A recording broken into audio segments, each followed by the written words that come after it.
Morning जी, great morning दोस्तों। भूपेश आनंद, lecture number 12 मैं start कर रहा हूं।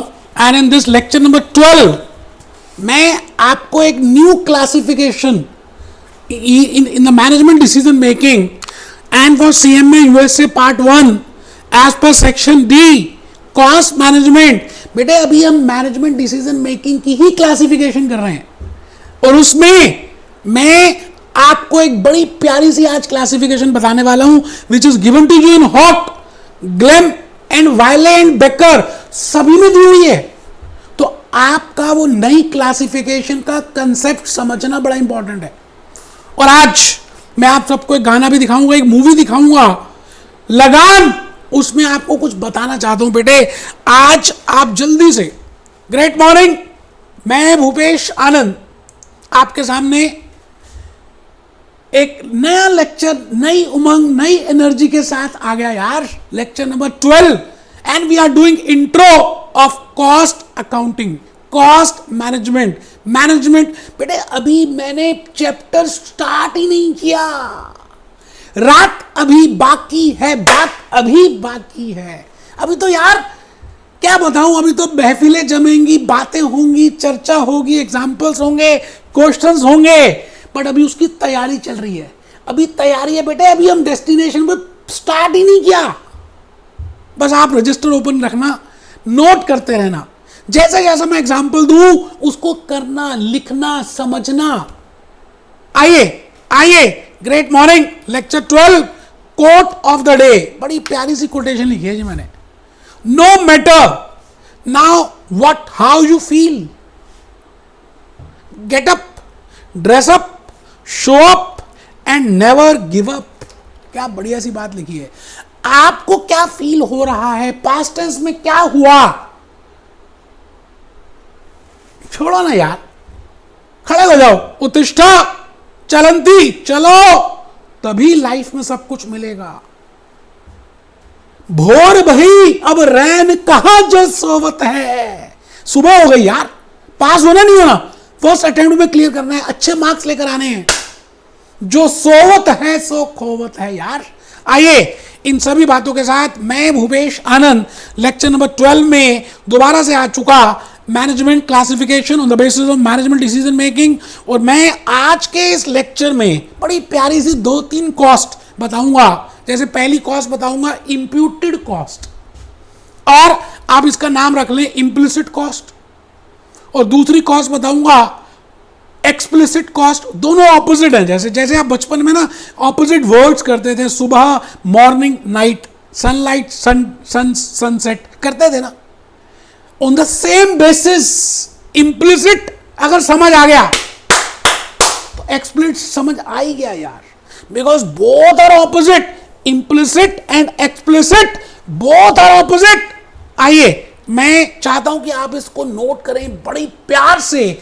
मैंने एग्जाम्पल्स आपके लिए सोचे और ऐसे ऐसे एग्जाम्पल्स दिए कि आपके पूरे कंसेप्ट क्लियर हो जाएंगे, बट कंडीशन इज आपको लिखना है।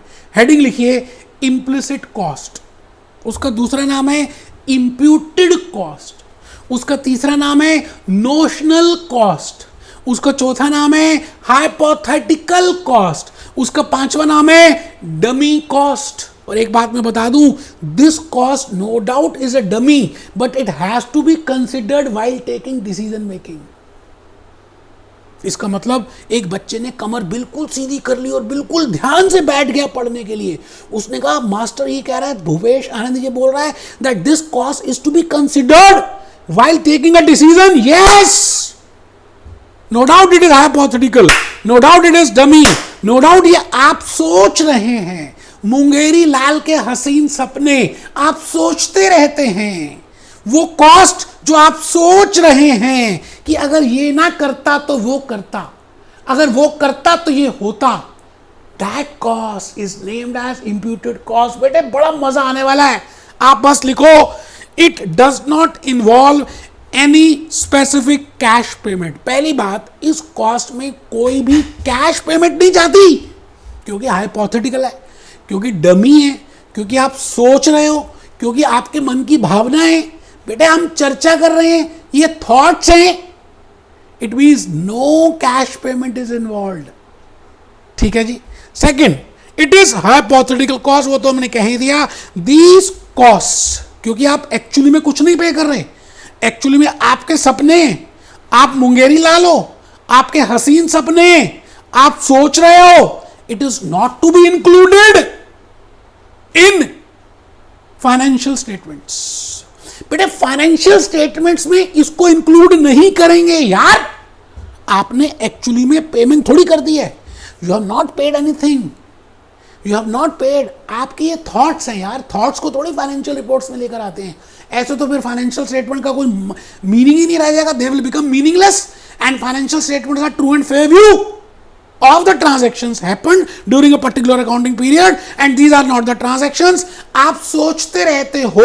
आपको याद है मैंने एक अपॉर्चुनिटी कॉस्ट में आपको बताया था एक एग्जांपल एमबीए का, कि that you have cleared a JEE, आप आईआईटी इंजीनियर हो, आपने अभी अभी आईआईटी क्लियर किया है, आप एक क्वालिफाइड सॉफ्टवेयर इंजीनियर हो और आपने इंटरव्यू दिया, इंटरव्यू में आपको ऑफर लेटर मिला और ऑफर लेटर में आपको पे मिली, बट अचानक आपके मन में आया कि मैं एमबीए कर लेता हूं और एमबीए आपको आईआईएम अहमदाबाद में एडमिशन भी मिल गया and you want to do 2 year regular course of MBA और आपने एमबीए ज्वाइन भी कर दिया। इसका मतलब वो जो ऑफर लेटर आपको मिला उसको ठोकर मार दी, इंटरव्यू दिया, ऑफर आ गया, अपॉइंटमेंट आ गई, बट ज्वाइन नहीं की। तो मैंने कहा था कि आप एमबीए डिग्री करने की क्या कॉस्ट समझते हो, तो बेटे वो देखो मैंने वही लिखा है, जो कॉस्ट एक्चुअली में नहीं लगती। पहली बात, चलिए इसको अभी देख रहे हैं, पहले मैं चाहता हूं एग्जांपल आपको बताऊं। ये रहा बेटा एग्जांपल, आप आईआईटी थे, आपने ऑफर लेटर आ गया, आपने एमबीए ज्वाइन कर लिया। अच्छा जब आपने एमबीए ज्वाइन किया तो we want to find out how much is the cost of doing MBA.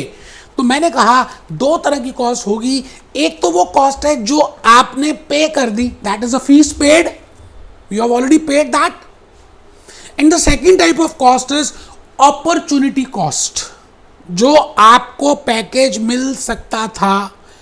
Assume कर रहे हैं 8 लाख रुपए का पर एनम का पैकेज आपको उस ऑफर लेटर में मिला था और 2 इयर्स एमबीए करेंगे तो 2 साल तक वो जॉब नहीं करेंगे। ऑफर लेटर आ गया था, 16 लाख मिल सकते थे, आपने एमबीए ज्वाइन कर लिया, that 16 lakhs is opportunity cost। and what is the cost of doing MBA? I will say 26 lakhs because you are paying 10 lakhs from your pocket and you could have earned because you have already got that offer letter, that is opportunity cost। but my dear friends, मैं आपको बता रहा हूं इस समय implicit cost, imputed cost। मुझे opportunity cost बताना पड़ा इसलिए क्योंकि अपॉर्चुनिटी कॉस्ट में और इम्प्लिसिट कॉस्ट में एक थोड़ा सा थिन डिफरेंस है। आपको अगर वो डिफरेंस नहीं पता चलेगा तो आप बचपन में या हमेशा यही सोचेंगे कि अपॉर्चुनिटी और इंप्यूटेड एक ही होते, बेटे नहीं।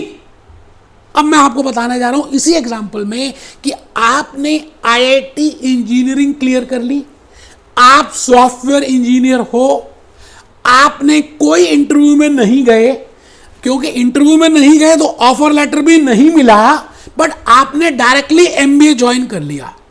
एमबीए ज्वाइन करने के बाद एक दिन वैसे ही बैठे हुए थे, आपको अचानक एक विचार आया,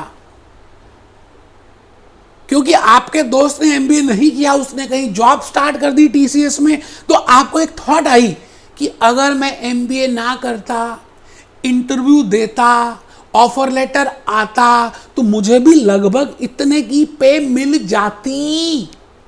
आई repeat, you have not given interview, you don't have received offer letter, but still you are thinking कि अगर ऐसा होता तो ये होता। Getting my point?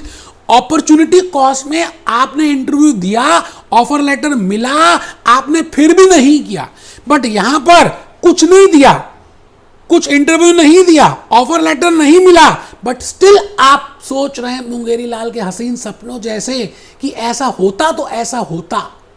Getting a point? So this cost is imputed cost, hypothetical cost, notional cost, implied cost, I think आप बात को समझ पा रहे हैं जो मैं कहना चाह रहा हूं।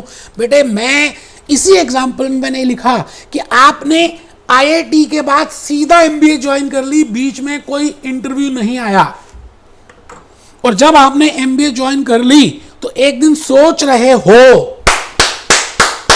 कि अगर मैं जॉब करता तो मुझे इतने पैसे मिल जाते। मुंगेरी लाल के हसीन सपने, ये देखो जी, मुंगेरी लाल सोच रहा है, मुंगेरी लाल के हसीन सपने, imputed cost, implicit cost, hypothetical cost and dummy cost. But my dear friends, this cost has to be considered by a management accountant, by a cost accountant while taking a decision. मैं एक दूसरा example से और ज्यादा आपको logically concept समझाने की कोशिश करूंगा। मैं आपसे कहता हूं कि आपके पास 10 लाख रुपए हैं, आपने पिछले 2-3 सालों से फिक्स डिपॉजिट किया हुआ है एचडीएफसी में, कोविड सिनेरियो में भी, पोस्ट कोविड में भी। अज्यूम करते हैं इंटरेस्ट रेट 10% का है और आपको 1 लाख रुपए 1 साल का इंटरेस्ट मिल ही जाता है। आपने क्या किया, कोविड सिनेरियो के बाद उस एफडी को तोड़वाया, रियलाइज किया और वो पैसे बिजनेस में लगा दिए। इसका मतलब वो जो 1 लाख रुपए आपको मिल रहे थे अब नहीं मिलेंगे, क्योंकि आपने वो बिजनेस में पैसे इंप्लॉय कर दिए। अब मैं आपसे पूछूं कि वो 1 लाख रुपए जो एफडी तोड़वाकर आपने पैसे 10 लाख बिजनेस में इन्वेस्ट किए, वो जो 1 लाख रुपए का जो इंटरेस्ट था, whether that is imputed cost और whether that is opportunity cost, my dear friends, कमर सीधी करके बैठिए। वो 1 लाख रुपए आपको मिल रहे थे, अब नहीं मिलेंगे, इसलिए वो अपॉर्चुनिटी कॉस्ट है। बट मैं अगर इसी बात को थोड़ा सा मॉडिफाई कर दूं, इसी एग्जांपल को, कि आपने एफडी नहीं कराई होती, आपके घर में बोरी में 10 लाख रुपए होते, आप उसको बिजनेस में इन्वेस्ट करते और एक दिन सोचते कि अगर ये 10 लाख मैं बिजनेस में ना इन्वेस्ट करता और वहां पे इन्वेस्ट कर देता तो मुझे ये मिल जाते।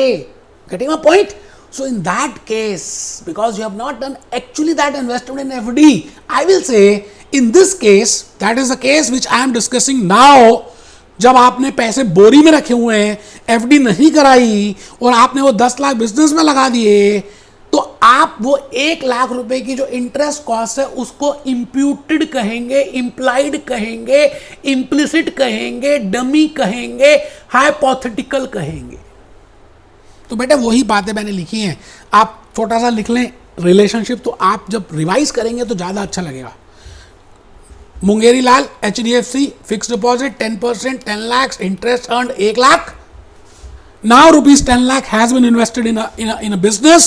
Now it will not be considered. It will not be considered because it is a opportunity cost. But the point is, if you have not invested in HDFC, आपके पास बोरी में वैसे ही पैसे पड़े हुए थे, आपने HDFC में तो इन्वेस्ट किया ही नहीं, आपके घर में 10 लाख थे, आप सीधा गए बिजनेस में इन्वेस्ट कर दिए और कुछ दिनों के बाद ऐसा सोचा कि इसका ये हो सकता था, तो मैं कहूंगा that is implicit cost and that has to be taken into account while taking a decision.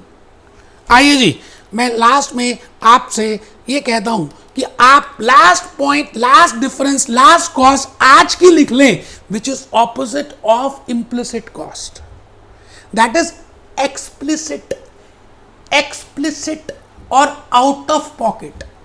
बड़ी सिंपल सी बात है। इम्प्लिसिट में कहता हूं कि कुछ पैसे बाहर नहीं जाते, तो मैं कहूंगा एक्सप्लिसिट में पैसे बाहर जाते हैं, आउटफ्लो विल बी देयर। आप जो सैलरी पे कर रहे हो, आप जो वेजेस पे कर रहे हो, आप जो इंटरेस्ट पे कर रहे हो लोन में, that is actually you are paying, that is a fact, that is not a fiction. तो that type of cost is named as explicit cost. तो लिखेंगे बेटे आउट ऑफ पॉकेट कॉस्ट। बड़ी सिंपल सी प्यारी सी बात। आइए ना बेटे, आओ आओ जी, आओ जी, दिल से दिल लगाओ जी, आउट ऑफ पॉकेट कॉस्ट लिखो जी। एक बच्चा कहता सर आपने लगान मूवी दिखाने, दिखाऊंगा बेटे, अभी दिखाऊंगा, लास्ट ओवर दिखाऊंगा, जब वो आखिरी ओवर में नो बॉल हो जाती है, कितने जोश के साथ वो खेल रहे होते हैं। आपको भी उतने जोश से पढ़ाई करनी है। तो पहले लिख लो, out of pocket it involves payment in cash, example wages, salaries, interest paid, opposite to implicit cost. आइए जी, आइए, मैं भूपेश आनंद आज आपके सामने एक ऐसी बात दिखाने जा रहा हूं बेटे। लगान मूवी, मैं लगान मूवी का आखिरी सीन दिखाने जा रहा हूं, जब बस 5-6 रन ही चाहिए और 3-4 बॉल्स ही रह गई। लेकिन जोश देखिए, पता नहीं क्रिकेट है क्या, लेकिन जोश, जब आप कोई भी काम फ्रीक्वेंसी से करते हैं, जोश से करते हैं, तो पूरी कायनात वो काम आपको पूरा करा देती है। आप देखिए,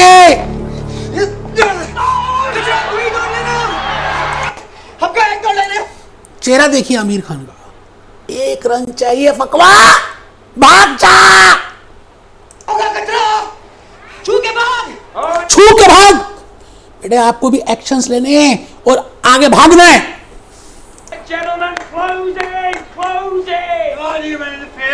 आई थिंक ये सीन याद आ रहा है आप सबको, जो मैंने ये सीन दिखाया। बेटे बस लाइफ में भी ऐसे ही है, आपको कोई भी काम करना है, जोश से करना है, तभी पूरा होगा। देखिए सांस, देखिए कैसे ले रहा है, सांस कैसे ले रहा है, आवाज आ रही है। पढ़ते समय आपको भी यही काम करना है बेटे।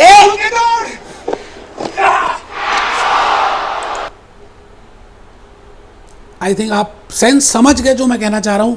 मैं लेक्चर नंबर 13 में मिलूंगा। अभी मैनेजमेंट डिसीजन मेकिंग की क्लासिफिकेशन की कॉस्ट खत्म नहीं हुई बेटे। एक एक पॉइंट को एक्सप्लेन कर दूंगा यार, एक एक बात को एक्सप्लेन कर दूंगा। Be happy, B jolly, B cheerful.